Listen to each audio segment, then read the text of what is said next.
Hi, everyone, and welcome back to Overcoming the Podcast. I am your host, Taylor, and once again, you get just me today. And who do I have some stories for you?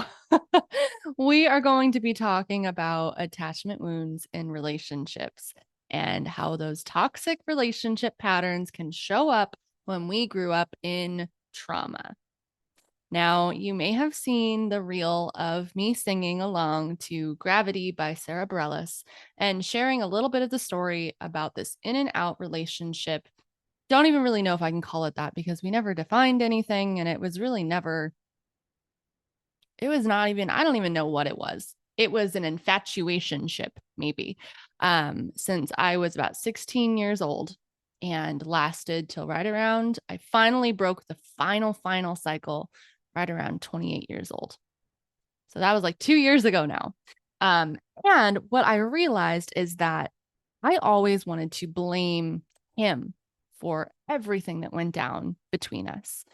And it actually came down to as much me as it did him in different ways. And while he was being not very nice and respectful to me, a lot of his unhealed trauma definitely came out on me and the issues that he had in his own life and beliefs about women and society and truly that came out on me very hard.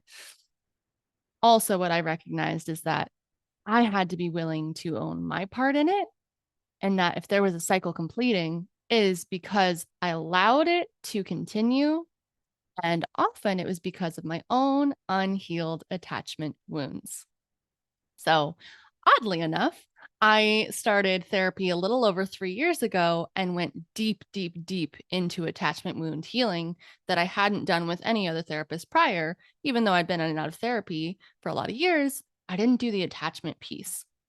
And when I was in EMDR, we actually touched quite a bit on these attachment wounds, and we did other modalities in therapy as well.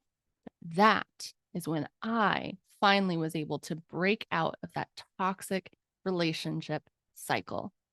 And it is cringy to think of all that I put up with and how I reacted and how I responded. But when it comes to trauma, and particularly complex trauma, relationships, not only with ourselves, which is hugely impacted, but relationships with others can be very dysfunctional and impacted because of the trauma we experienced. And one of the main ways that this happens is through our attachment wounds. And to break down a little bit about attachment wounds, you first have to understand the attachment theory. And if you are someone who is interested to learn a lot more about this, like kind of wanting the guides and the know-how and all of that, there is this book that I recommend. It's called Attached. I have it linked in my SOS Amazon store, which, by the way, I do have an Amazon store where I get a small commission for anything that you share or you buy through me. It doesn't cost you anything extra. And it's just me sharing recommendations that I find helpful as tools along the healing journey. And right now I have a bunch of books up there. So go check that out. And in that is the link to the attached book. Absolutely phenomenal. They have checklists of what attachment style are you, suggestions. Like it's a so comprehensive and incredible book. Originally was recommended by my therapist, and it is highly recommended across the board for many therapists. Life-changing book. I feel like I say that all the time. There's like so many things that we learn about trauma, and then there's like these light bulb moments that really are life-changing. But there are a lot of things that we learn in trauma that can be life-changing and can help us shift these patterns that we've had for so long. So, attachment wounds and recognizing that there are essentially two ways that we can be attached. There's an insecure attachment and a secure attachment. A secure attachment is someone who has had all their needs met, who is able to be secure in themselves, hence secure attachment. They feel safe. They can let their partner be an individual. Their emotional experience is not interrupted or impacted by their partners. they feel confident in themselves. They feel comfortable in a relationship. They don't lose themselves. They don't push people away. They kind of are just allowing relationships to be like natural, normal, adding to life, but not defining everything about them. And it's a very healthy way to navigate relationships. Now, the great thing about attachment is you can work on healing. So even if you're like, oh man, I'm stuck in this really insecure attachment pattern, which would be the opposite, right? Where your needs weren't met. And it's because your parents weren't able to help you meet the needs basic early on in life of your emotional needs, feeling love, belonging, all of those things.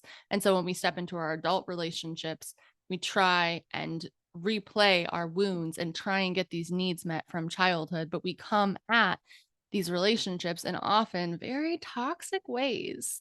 And even if we're not intentionally that way, it can really be harmful to the relationships. And also, it can lead us to have unfulfilling, unsatisfying relationships and potentially even being with partners who are harmful as well.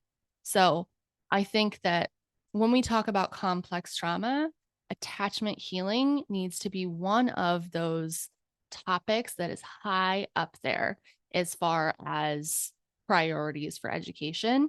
And these are things that I haven't talked about as much honestly for me, because like business plan wise, I wasn't planning on talking to relationships until I solidified all the stuff that I wanted product wise about the nervous system and healing. And that is the ultimate foundation in healing is your body and your nervous system. But we also have to recognize that our environment and the relationships and the people that are in our lives have so much of an impact in our healing and the skills that we bring to the table in order to navigate those relationships that we may not have because of that. So that is something that I am working on. It is all outlined. I just need to make it. I just need to record it. But until then, I wanted to give you a month focused on some key points about relationships. And if you do eventually want that relationships course, and with a trauma sensitive lens and all of that and how trauma can like impact that and skills and supports on how to support you moving in and out of relationships, as always, make sure that you've joined the overcoming email list. There are links in the show notes of everything, the bio site that gets you to the email list and social medias and everything. Make sure you're on that because as that comes out, that's where you'll kind of get that information. And also, side note, when you join the email list, you get the free emotional breakdown masterclass. And I haven't been talking a lot about the Overcoming Academy on the podcast, which I'm not sure why. But I do have that. I have the self-study courses. It's literally just up and you can get them whenever you need. Going to have different topics. Right now, we're just starting off with smaller topics. And then some of the bigger, more extensive courses, like in the Overcoming Signature courses that I've been working on, those are going to be housed there as well. So you can get all access to that in through my email list. And then also there's links in my bio to just what that is. And topics will continue to build and be there as a course library for you. So no matter when you're listening to this, maybe by the time you're listening to this and you're going back through, the relationships course is already out, which would be amazing. And, then you can go at your own leisure and your own pace and work through that. But there will no longer be live courses where I show up. Instead, it's going to be pre-recorded, but I'm going to make sure it's done right. And you have all of the support that you need. And then we will find spaces for like Q&A in another way. So anyways, moving back. So insecure attachment. There are two types essentially of that are, there are two types when it comes to attachment, and they're on opposite ends of the spectrum. There is anxious attachment, avoidant attachment, and then there is a combination type, which is anxious avoidant. You may have also been called fearful or disorganized attachment, which basically they are both. And so the idea is that anxious attachment is exactly like what it sounds, anxious. Both of these people have a fear of abandonment.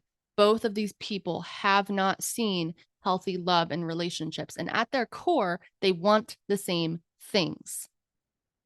but how they deal with their wounding is different. So anxious attachment, which this is what I am in recovery from, by the way. And I don't ever think there's like a recovered or a healed place. I think that we can definitely make significant progress, but this is something that I have been working on significantly, and I'm much closer to secure attachment in. But I am speaking as an anxious attached girly. Okay. Um, Now, this is not always the case, but there are patterns that have been seen that anxious attachment tends to be someone who's more of like the female role, and avoidant attachment can be more of like the male role, just based on like how we are conditioned in society. um like men are taught we push everything down, we don't need anyone, we have to be strong, whatever. Women are taught we have to make ourselves a certain way in order to be loved and accepted, right? So just like at a societal construct level, that can happen and can be common, but also know that like individually, it doesn't matter your identity, it does not matter your gender, it does not matter anything in that realm. But just know that that is sometimes talked about when people discuss attachment, but it's not an end all be all.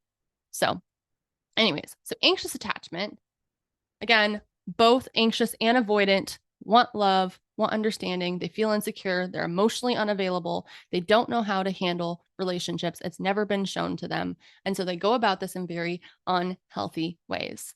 Anxious attachment is the clinger, is the I am going to do everything I can to show you that I love you.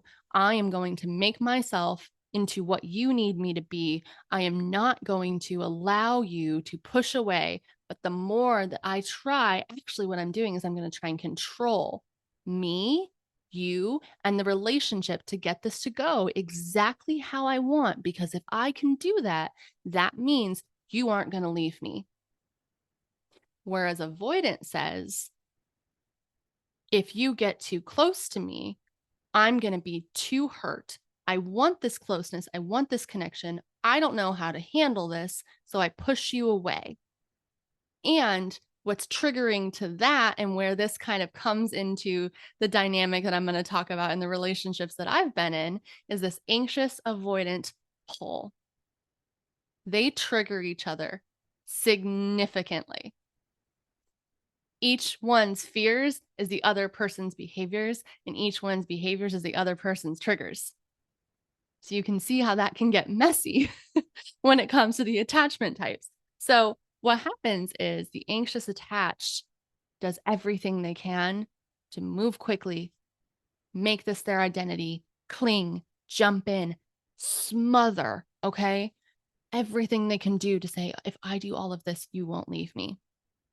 The avoidant starts to feel this connection and gets excited, and wow, they care about me. And then their trigger goes, oh, this is too much. This is too overwhelming. We don't know how to handle this. We're going to go the other way. We're going to push away. We're going to avoid this situation completely. And we're going to say, no, thank you. We're the ghosters. We're the ones who are going to blow up or push you away, blow up at fights, physically run away. Well, what happens is the more the avoidant runs or pushes and tries to get out, the more the anxious pushes and runs after, which then triggers the other one more, and it triggers the other one more. It's like, don't leave me, get away from me, don't leave me, get away from me. But at the same time, what they both want is love and belonging and a secure relationship. But they are both so emotionally unavailable that they don't know how to do that. And so they go into these patterns of what they have seen, and that is this insecure attachment and the anxious avoidant pull. It is like a cat and a mouse. It literally is like Tom and Jerry. At the end of the day, they just want to be friends. They just want to get along. But there's always some kind of chase happening. And that is what we're talking about today, because that is toxic. And there are a lot of things that go into that that can be manipulative, that can be really damaging, and deeply, deeply, deeply unhealthy. And like I said, at the end of the day, you're feeling unfulfilled anyways. And it feels easier to blame the other person than it feels to look inward and say, what role am I playing in this? Because, like I said, in my relationship history, I was the anxious one. I was giving all of me to be loved and accepted and belonging, but I also was fawning. And anytime that there was a problem, I would just act like it wasn't a big deal because that way, if I said something, then they're not going to love me. Until I would try and silently correct them and change them into who I wanted them to be, to feel safer or worthy or whatever. And then eventually they would start to be like, why are you trying to control me and change me? And they would get triggered with their avoidance stuff and pull back. I would ask for reassurance and they would say, gosh, you're so much. And so then I would feel deeply emotional and upset, and then I would lash out. Also, sabotaging the relationship at that point. My emotional lash out when I wasn't loved and accepted, and all of these things that I did to show that, hey, look, I am worthy of love and belonging and acceptance. Love me, love me, love me. Actually showed more of my own issues than it did of theirs. Now, there is hope. Like I said, there is hope because you can absolutely work on healing attachment. And a lot of it can come down to trauma processing. A lot of my attachment healing came down to these moments that stood out in abandonment, how I worked with this abandonment wound, how I really connected with myself and learned how to meet my own needs and love myself and feel secure that no matter what anyone else did or how they showed up in a relationship, how I was not going to rely on their actions to meet all of my needs. Because again, as an anxious attached girly, that was something that I did. I expected my partner to fix everything because I was giving my all. Therefore, the relationship was going to be perfect. There were going to be no issues. It was going to be happily ever after romantic fairy tale. That ain't reality. And that's heartbreaking to think of, right?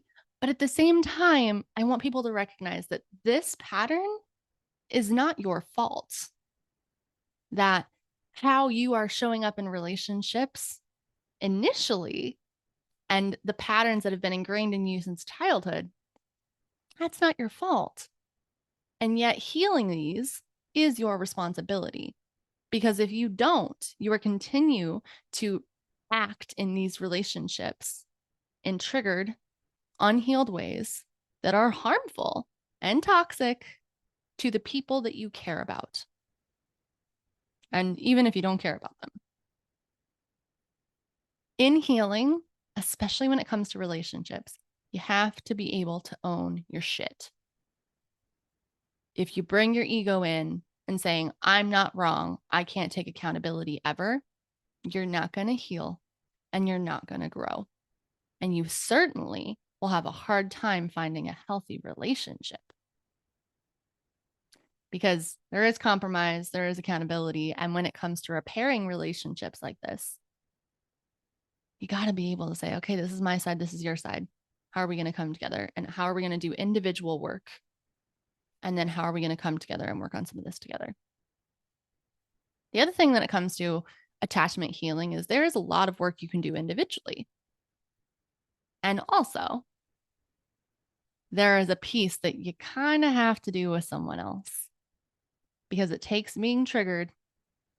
It takes the temptation being there. It takes the feelings of worthlessness and abandonment and that comes up to then work with it and shift your patterns to sit with that hurt inner child that feels abandoned. Whether your partner is doing this intentionally or not, it's an important thing to be able to do.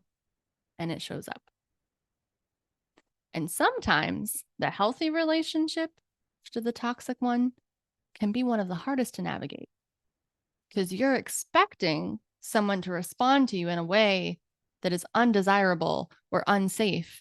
And so you don't know how to function in a relationship that feels safe or secure. And so you may even start to sabotage. And that's when you realize, ooh, it's me. Hi, I'm the problem. It's me.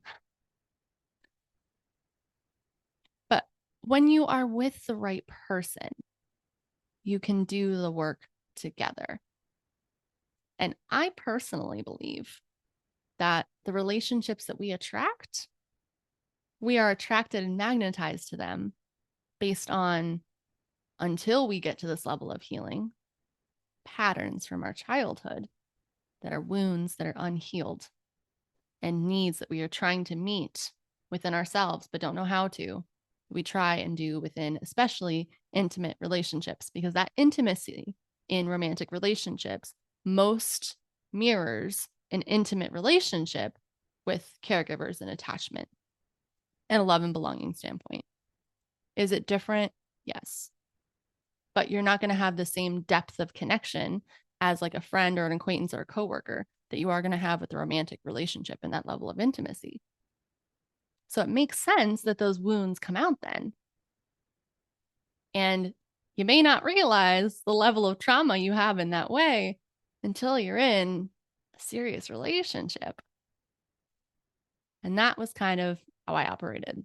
So my story with the patterns that I had and healing.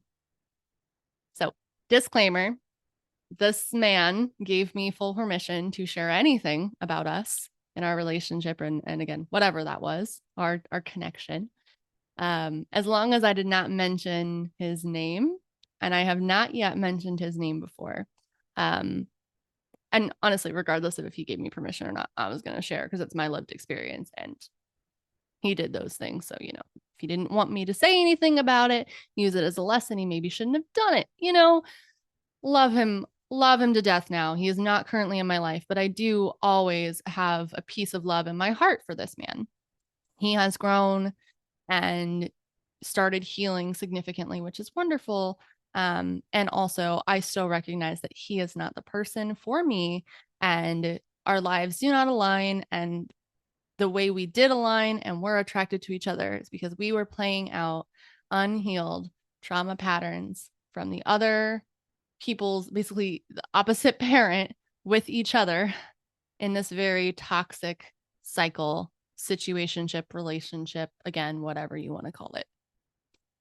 So this started for me when I was 16 years old. I met this man. He was a boy at the time, at the movie theater where we worked. And there's something about him that just stood out to me. He had this like little smirk, like just sensitive. He was he's kind of an asshole. He was kind of an asshole. Um, but he had this really soft, sweet, sensitive side that he didn't like showing people. But I saw it. And he sometimes showed it to me. And that is what magnetized me to him, was what I always saw within. And essentially the potential I saw in this man, as opposed to who he was showing up as. Because who he was showing up as was an asshole and disrespectful to women and kind of like this player energy and just like ego driven. And I think about it now and I'm like, why? What did I see in you? But at a very deep level, we had a connection. And I've joked around before. I'm like, these Pisces men, I'm a Pisces. He is also a Pisces. And like, we just had this like deeper connection in that, and like past these masks that we both had on for the world. There was this level of intimacy where we saw each other and we got each other. And we were both at a stage of healing or not healing at all, that we didn't show anyone those parts of us. And yet we expected people to meet the needs of our intimate selves. And I don't even fully know how we started talking. I don't even remember how long it was. I just know that I grew infatuated with this boy, oh my gosh. And I was like, I need to do what I can to be desirable to him. Cause I remember thinking, like, I'm not enough for this man. This man could have any girl he wanted. Right. Um, and that's where my wounding came in. And we texted for a long time back and forth. I think that he was so avoidant and dismissive. I don't even think we actually went on like dates. I think we hung out like only a couple times as teenagers. Like, what? And yet infatuated. But at the same time, there were a lot of triggers within that the way he was showing up, even though we had a very deep, intimate connection, and only to this day does he barely admit that, barely. Um, and we had a lot of like very vulnerable conversations and things that I'm sure made his avoidant attachment very uncomfortable because we don't go there. We open up this spot of vulnerability. That's how we get hurt. And for me, I was like, oh, I've never had this. I need to cling on to this. I need to make this mine forever and ever and ever and ever and ever. And so I even had unhealthy ways of going along with this. Basically, what happened in our pattern is that he would, it would feel too intimate for him, like emotionally intimate, either discussing like deeper talks or whatever, or I'm having feelings for you or whatever. And then he would shift to, I'm going to make this about physical and sexual things, which I was goody good. I had no desire in anything of that nature.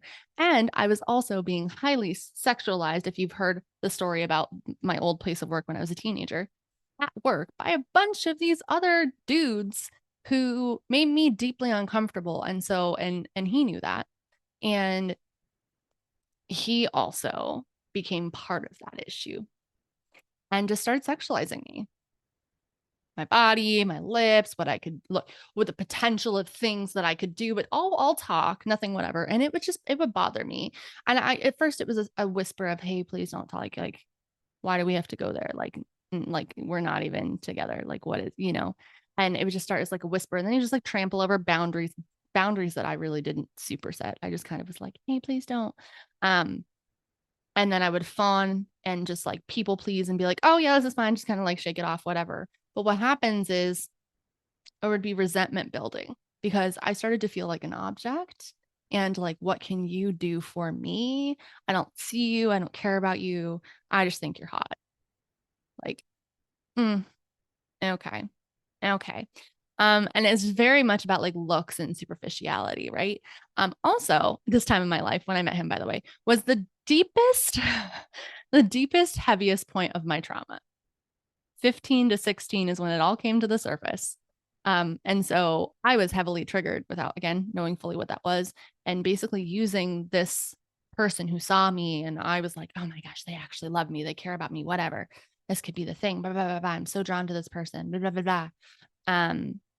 And used that as a way to kind of escape my trauma and also like relive trauma patterns from my parents. So, anyways, so I would essentially just be like, hey, I don't appreciate you talking to me like that. Or, he did again, once things got too intimate, he knew what my triggers were. He knew me enough. He knew me better than I knew myself at the time.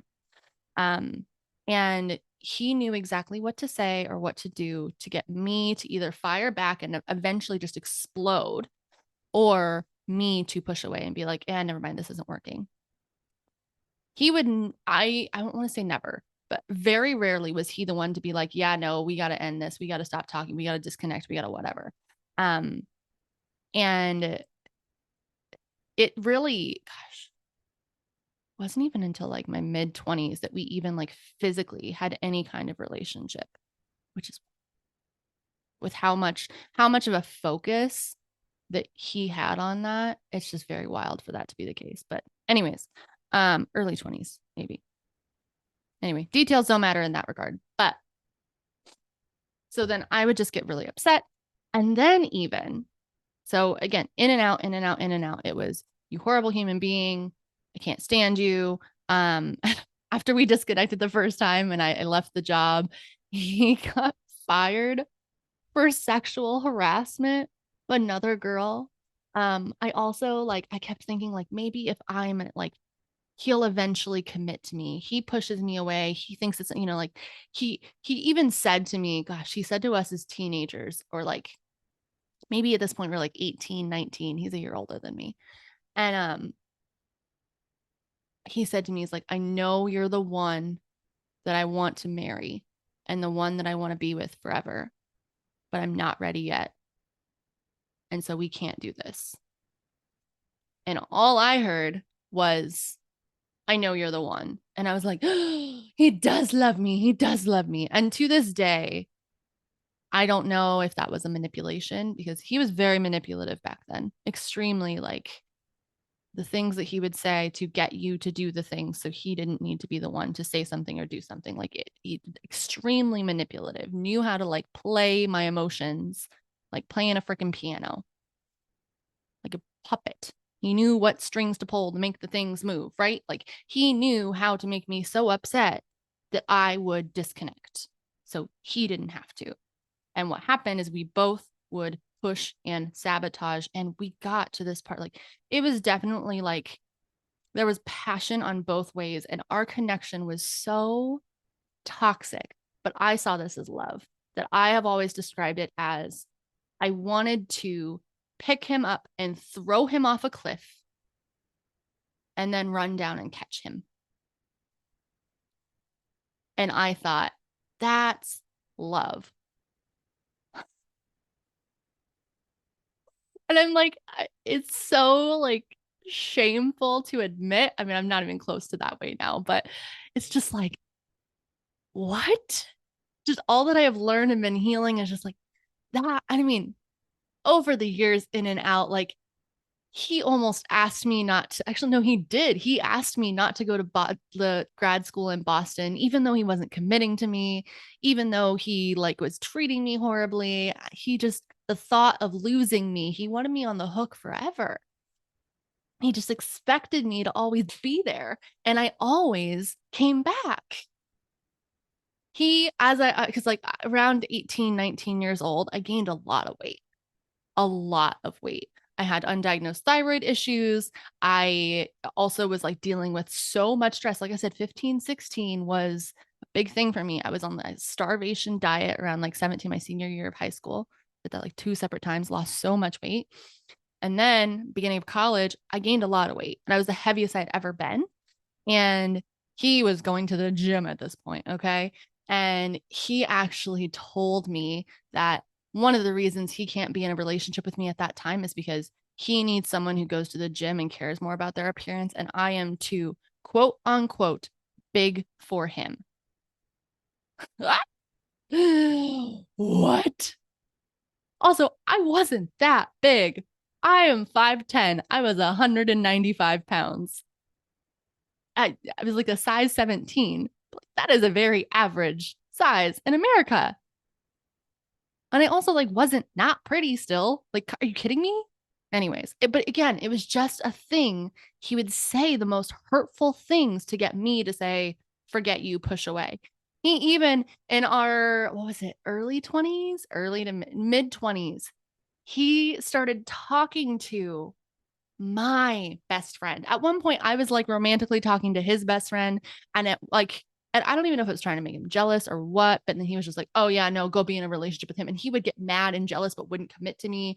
And then there was one point where he was talking to my long term childhood best friend since I was like 5 years old and sneaking around and doing that. So it wasn't even like a get back at you thing. But like, knowing the history that we had together, knowing that the feelings that I had for him for so long, and then went and just talked to her romantically and flirting and whatever. And it never went like it was not even a relationship. Like it was literally just like a, hey, I'm bored. Let's flirt. You know what I mean? Like they weren't even in the same state. Regardless, the level of distrust. And also I had been insecure about how freaking attractive my best friend was. Cause like my best friend growing up was 2 years older than me, was the popular girl who did sports, had all these guys after her. And I was younger and smaller and not as cute and like this nerdy girl. And my best friend was the popular girl. And we were neighborhood best friends. But you know how insecure I was? Men or boys, boys would try and talk to me in high school just to try and talk to my friends. Like, so I was already insecure about like I wasn't enough, I wasn't pretty enough. And we've had conversations like he knew that. And then later down the road, he started talking to her. Like he just did so many things that are just not okay.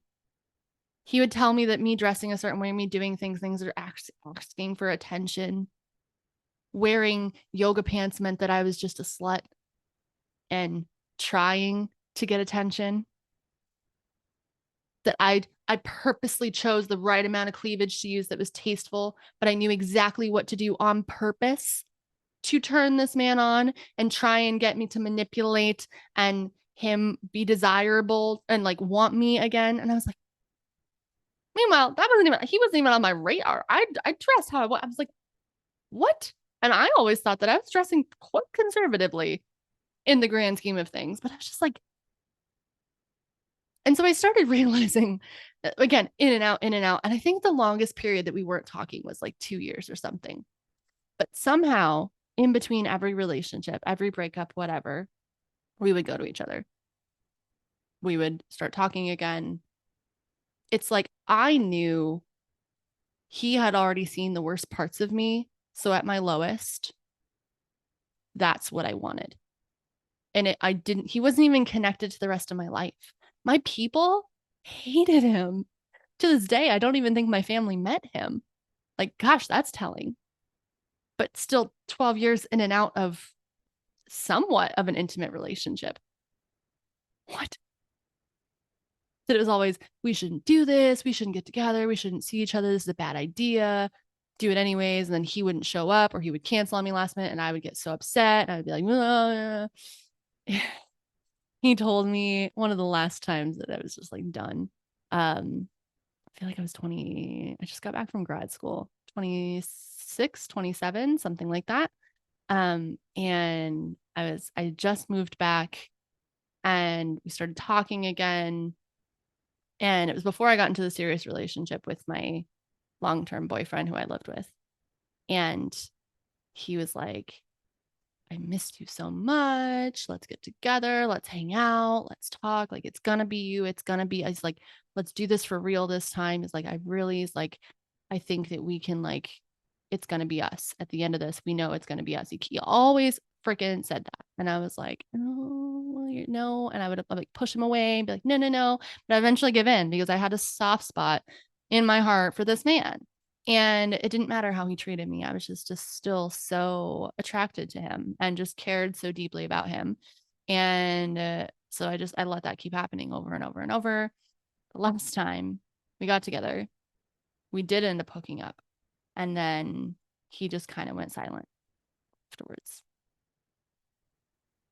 Turned out later, he was actively in a relationship. I was the other woman, didn't know it. And he, quote unquote, from his mouth, used me as revenge intimacy. You can fill in the blanks there. We're all adults here. And they got in a fight and he was upset. So he used me to get back at her.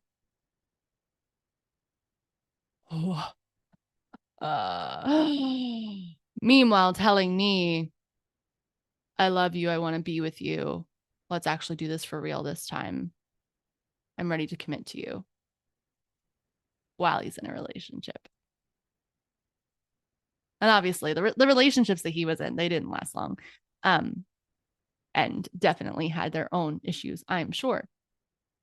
Point of that is, it took me so long and so much damage that this was my biggest lesson on self-worth.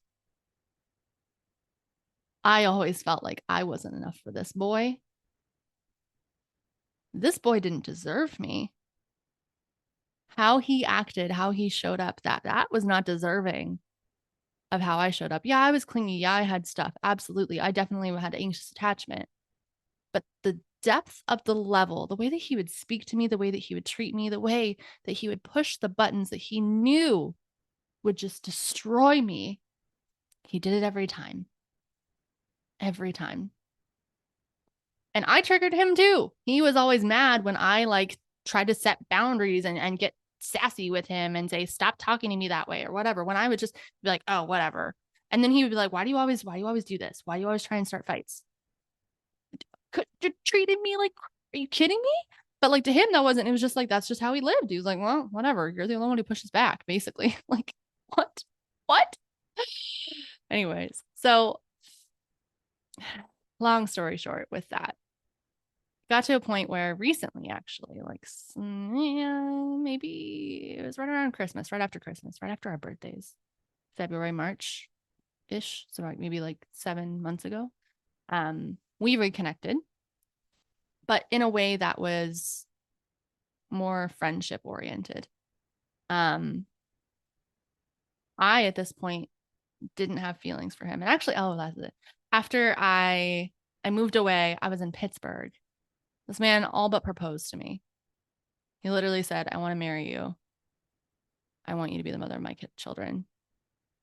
Please come back to me. And I was like, if you mean this, like, I'm willing to listen to you, but like, I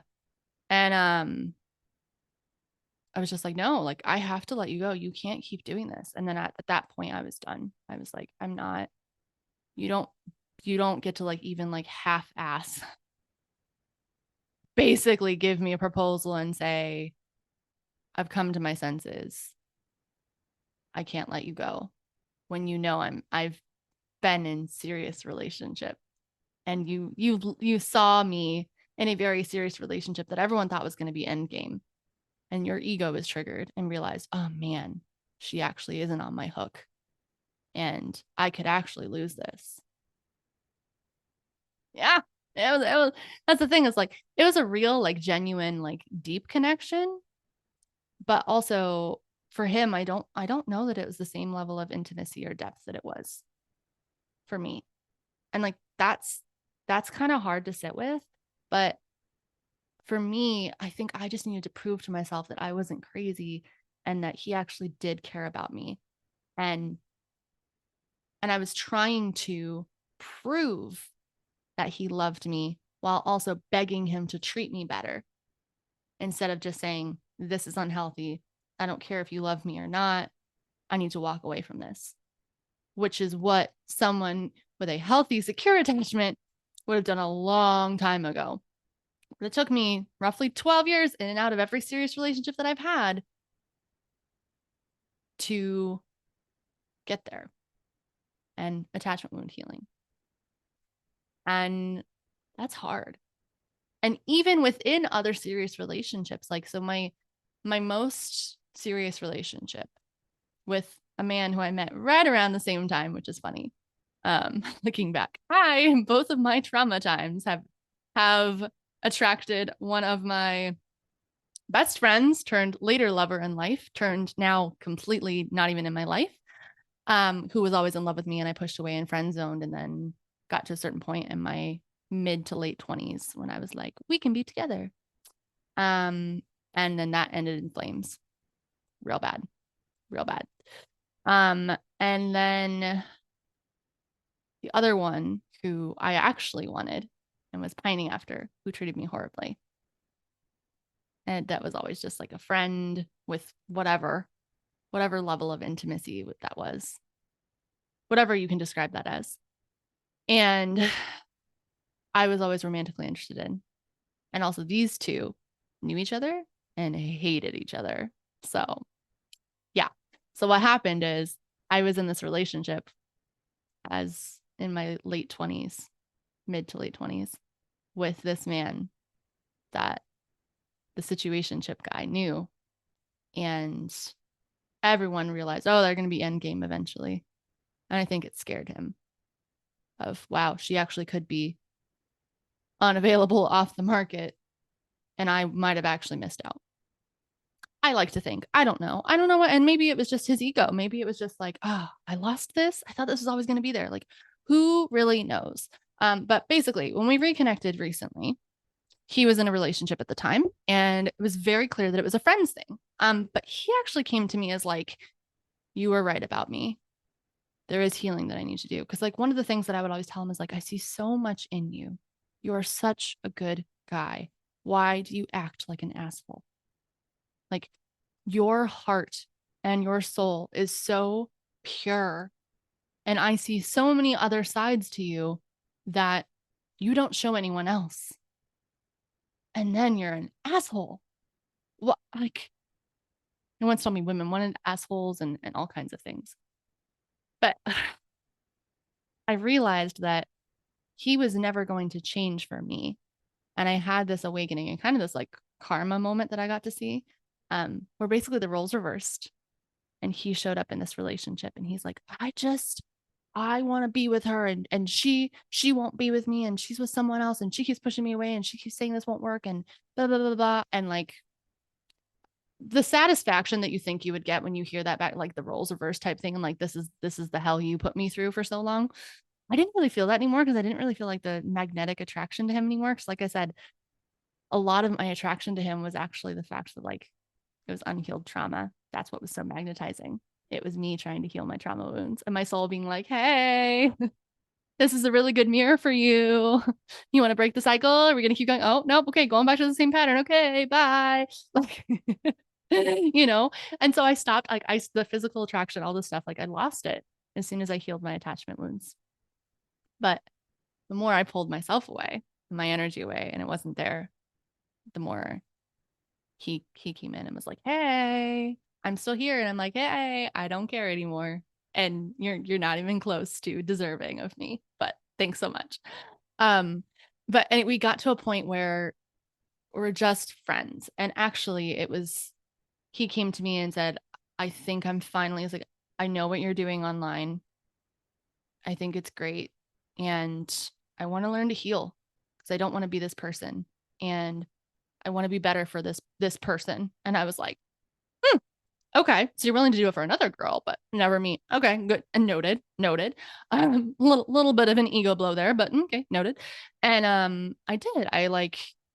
I started like teaching him some things, and I was like, you really need to go to therapy, and how you treat in this pattern is not okay because of this. Like this is stuff he had never heard before.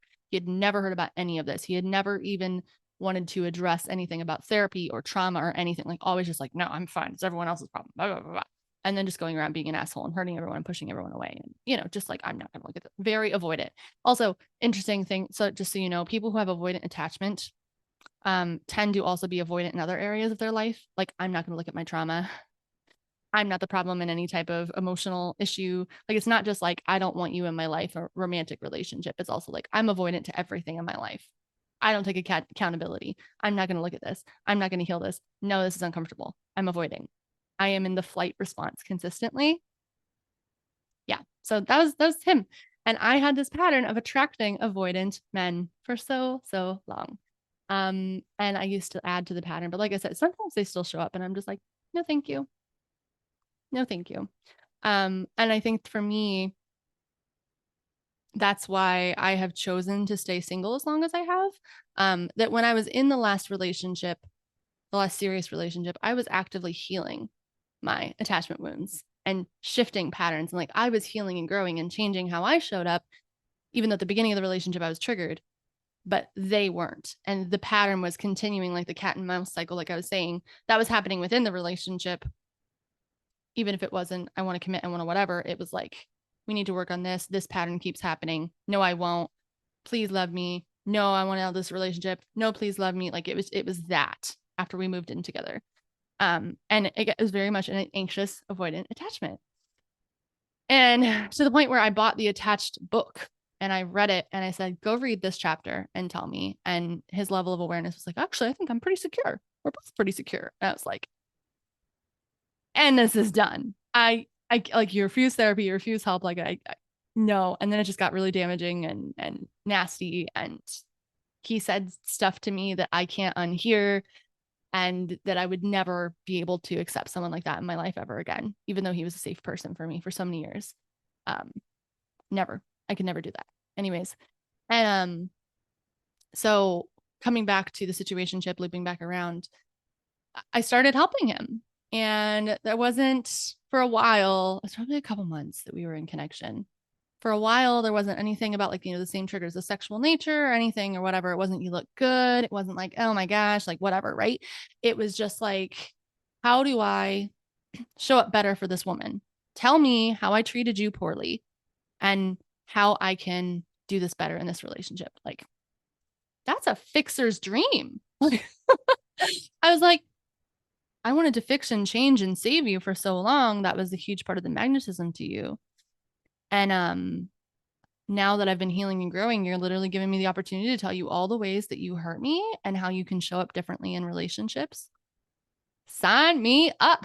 Like, obviously I had boundaries and I recognized, I was like, no, no, no. And part of that's the reason we disconnected, is because he tried to use me as his therapist. And like every time it was be like, I have a girl problem. What about this? Blah, blah, blah, blah.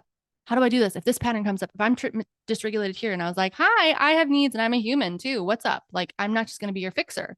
And so that I was finally like, it's not healthy for us to be in any type of connection because we have a pattern. And even if it's not a sexual pattern now, it's still what can you do for me? I don't see you, and I'm going to take what I need, and that, but still push you away. And I was like, that is not it. And again, I had such strong boundaries, and I'm a strong, independent, sassy woman now. How I got to this place was a lot in navigating this relationship dynamic and recognizing what I do and don't deserve, and knowing how to stand up for myself in ways that actually aren't like rage out of control like I used to be, but instead are more assertive and kind, and like having boundaries and having standards without being attacking or clingy or too much or whatever, or, like allowing my potential triggers to shift a relationship. If someone ghosts, you just let them ghost. If someone isn't available, you just let that happen. You know what I mean? Like, it doesn't, because at the end of the day, now I don't internalize it as something wrong with me, but I used to, because I had this deep wound that I was unlovable and I was unworthy and I wasn't good enough. And every evidence that situationship in and out for most of my adolescence, teen and adolescence, that just added evidence to those wounds. And I would get defensive and mad at him. But I also believed it deep down. And that's why I would get so triggered. And I had to go back and do the work and recognize that the abandonment was not because of me, but I internalized it as that. And it was actually because the people who were supposed to love and care for me and support me didn't have the ability to do so. Whether they were malicious or not, I was emotionally neglected. And I also, because of that, was emotionally manipulative within relationships too. That one of the things is, if people were hurting me, I would let them know. And I would make it their responsibility to fix my emotions because it was their fault. And sometimes would even like bait them as to this, like into a, like if you were ghosting me or whatever, like I would do what I could to make it so you couldn't avoid my pain, and that was your responsibility. The girl who would call and leave a million voicemails, the one who would send the videos like I shared in my social media. My first serious relationship, my boyfriend basically felt like an abandonment on my 21st birthday. Was supposed to be back by a certain time. We're supposed to celebrate at midnight. It was a big thing. Didn't show up, whatever. And so I decided to drink alcohol and sob, and recorded a video of that. And basically then like a Snapchat back in the day, and was like, you're responsible. I'm crying into my drink and this is because of you. Like, you need to fix this, basically. And like baiting and manipulating, and just gross. But like in small ways, I would do that and not recognize that I was doing it. But like because my emotions weren't recognized and my needs weren't met as a child, I had to learn how to get my emotional needs met. And regardless of if it was the way that I wanted the connection to go, there was still some type of response. I was still getting an emotional response or validation for my emotions, even if it's, you're crazy. even if it's, I'm so sorry, whatever, even if it's, I can't deal with this, it was still acknowledging the fact that I am hurt. And I made that my partner's responsibility. And newsflash to anyone out there, your emotions, even if your partner has triggered that emotional response in you, even if they are the ones who did something harmful, are not their responsibility. Even if it was malicious, even if it was an accident, your emotions are not someone else's responsibility. Your emotions are your responsibility. Your triggers are your responsibility. Now, can you have a partner who is considerate of your triggers and considerate of your emotions and cares about you and wants you to have a positive emotional experience and wants you to feel loved and accepted and not hurt you? Yes. And that should be the type of partners that you actually have in your life. But there is a difference between someone being responsible for and someone considering and caring about. And even the healthiest partners are going to trigger each other sometimes, but it's about how you manage it afterwards. It's so, so important. And that's what I learned in, like I said, I've been healing in and out of relationships for a while, and I do feel quite securely attached. I have been met with tests recently in like the dating world where I could have responded as my old self completely, but I didn't. And instead, I let go and I just let the world do what it was needed to do. And trusted that if something was meant to happen, it would come back together. And if it's not, then it's not meant to be mine. And I know what I deserve. And you know, the question of, oh my gosh, you're so amazing. Why are you single? Oh my gosh, why are you so single? Like they expect something glaringly to be wrong with you, you to have like one eye. Like what? Like, I don't know. Also, no offense to someone who has one eye. I'm just, it's just an example. I'm just like, you know what I mean? Like they expect some big deformity or something or like whatever. And I'm just like, I'm single because I choose to be single until the right person comes along that can be healthy and that can meet my needs. And I have done so much healing and so much work that I will not be with a partner who is not self aware, who is not actively doing work, is not growing and healing. I'm not saying they need to be perfect right off the bat, but I do so much work for me, for my future children, because I am going to be a solid parent that I was not given the opportunity to have. And I will be damned if the man that I choose adds to my child's trauma because they are not checking themselves, aren't willing to go to therapy, aren't willing to whatever. I'm not saying I'm going to be a perfect parent, but I'm going to be a damn good one.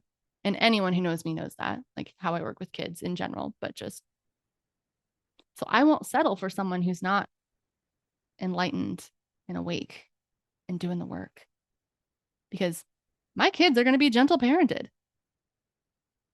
I am going to have a healthy other partner. I almost said other half. Ugh, I don't believe in that. I don't know why I said that. You're a whole human without someone else. Your relationships and the people you spend the most time around impact your life so much. And the older we get, the more it is the people that you choose in your romantic life, is the family you create, right? Whether or not you choose to have kids, your romantic partner, if you choose to go down that road, that's the person you spend the most time with. So I want someone who I want to be like, who I like spending time around, who is going to grow and change and shift and have all of these healthy behaviors. And maybe some things in common, like that, you know, like I talk about like bare minimum things. But the thing is, it's like I haven't come across that at the right time and in ways that set up. And so I'm not going to just settle or sacrifice that. I've been doing so much work. Why would I throw it away by choosing someone who can't do the same? And then that impacting my kids. Then is that really breaking the cycle? No, I'm a cycle breaker. That means my partner needs to be a cycle breaker. And I'm okay with that. But it's just, it takes so much work and healing. And I think that if I could go back to that 16-year-old girl who first started connecting with this boy, I would say, watch what he's doing. His actions don't match up with his words. And sometimes his words are even trashy. You deserve better. You will get better. And even if you don't, you will get the love that you deserve from yourself long before you get it from anyone else. And it's okay. Someone else is not responsible for making you feel loved and a sense of belonging. You're responsible for that. And that's really hard, I know. But the great thing is it's in your control and you can do it. And I'm so proud of you and I love you. That's what I would say. And you're enough. Stop comparing yourself to everyone else. Also, you glow up to be quite dang attractive. And you know what? The people who were worried about you being too big, they had some karma coming to them. They look different. You look hot, girl. Also, like honestly, he looks fine. I'm literally just, that was my inner teen. We're not fat phobic over here. I actually accept people regardless of what they look like. So, but anyways, and if you've seen some previous partners, you know that looks were not in my description of what I needed in a relationship. So I fall in love with the person. I do. So anyway, I just want them to be taller than me. That's it. There's the one thing I ask for. I'm a 5'10" woman, and I don't want to tower over a man for the rest of my life. That's it. That's it. Physically, everything. Anyways, so yeah, it can be a lot when it comes to attachment wounds. And it's really easy to want to blame the other person. But the hard truth is, if you keep being drawn to, attracted to, or attracting the same type of people, just in a different body, or finding the same type of issues, just in a different relationship, you got to look at yourself and say, what do I add to this? It's like I said, the cycle only changed when I decided to step out of it. When I was able to stop adding to it, he started changing and healing too. He was a lot more respectful and didn't cross any physical boundaries. And actually, like, it was actually really nice and healing to reconnect with him at the end there. But I also recognized that, like, that's not my person. There is a very sentimental relationship there. I will always love him, but not in that way. Not anymore. I'm also the type of person who, like, if I loved you once, I still have a piece of my heart for you. That's just who I am. I'm a Hufflepuff. I'm a softie, right? Like I have that hard exterior sometimes, but I am a gooey gooey Pisces. I'm a softie. I'm a romantic. But what happened before is that I used to live life as, oh, this is just how romance goes. Growing up is realizing the Notebook is not a healthy relationship. That Noah is actually really toxic and scary and manipulative. And Allie was just adding to the pattern and had her own stuff. And yeah, it's great that they like grew up together and they figured it out. But that type of romance that we see that's toxic and the fighting and the drama, like that's not the type of love that you actually want. And what I realized is that butterflies, someone gives you butterflies, that's your body saying, like, this person makes me anxious. And butterflies actually are not the type of feeling that you want to go after in a romantic relationship. The type of feeling that you want is safety and home. If you feel safe and home and seen in a relationship, that's what you want. So, and that, if you grew up in chaos, can feel boring. So until you've been healing that wound and rewiring your nervous system, anything that's not drama and chaos is going to be something you're probably not attracted to or you'll lose interest in. Fun fact. So even friendships, like sometimes to get some kind of dopamine, we cause fights and then resolve them. Sometimes resolve them. Sometimes it's just like, well, this is what my brain needs right now. I'm bored. If you're neurodivergent, you have a tendency towards that as well. Just saying. But yeah. So without going into too many details of all the things, and trust me, I've been through my unhealthy patterns, and I was manipulative. I exploited my emotions. I begged someone to love me while they were treating me horribly, and begged them to treat me better, and just tolerated a lot. And I don't think I realized how much I was actually fawning and in that like chronic survival mode until I just exploded in a protective rage. And I didn't feel like myself, and I always felt ashamed for how I acted. And then it gave them evidence to be like, see, you're just as bad. But at the end of the day, I'm actually really grateful for it all.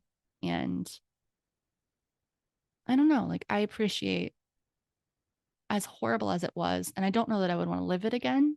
I don't know that I would change it because it taught me so much about myself and who I am, and the capabilities that I have, and also like stepping out of that and into different relationships with people who didn't know me since I was a teenager, and like in my adult life, and like connecting with people, like realizing what I actually bring to the table and how much this man for so many years downplayed. I'm a freaking catch. And still he expected me to just be on his hook. I had to realize like, no, no, no, no, no, no, no. I had all these standards of what I wanted in a person, and he didn't meet any of them. But I still kept going back to him because I was like, it's going to be us. It's just this connection. It's like I would abandon all of these things that I knew that I wanted and needed and expected, and the more I would heal. It didn't matter. He was my kryptonite. He was my kryptonite until I decided to go deep into those attachment wounds. I could not break that cycle. So if you are someone who finds yourself in and out of a cycle, either with the same person or different person, or you find yourself dealing with the same kind of problems in relationships, because relationships are like a mirror of our own wounds. The more intimate we get, the more we see, right? Then definitely check out that book. Get on the email list. I will have this extensive, like going into like communication and healthy communication and boundaries and attachment styles and personality types and all of these things. That is coming at some point. I am working on all the things. I'm just trying to figure out how to manage all the things and get them to where they need to be. But I have an assistant, I have a team. I'm making a lot of progress. But in the meantime, these episodes are here. And when we want to go into the deep dives and when you're ready, it'll be there. I'm working on it. So thank you so much for being here and listening. And if you are listening, sir, no hard feelings. And if there are potential or future romantic suitors listening to this who are just doing some deep dive of intel, because my life is on the internet, just know that I definitely show up differently now. So, anyways, I appreciate you. Thank you for listening. I hope you have whatever day feels good to you, and we'll see you next time. Bye.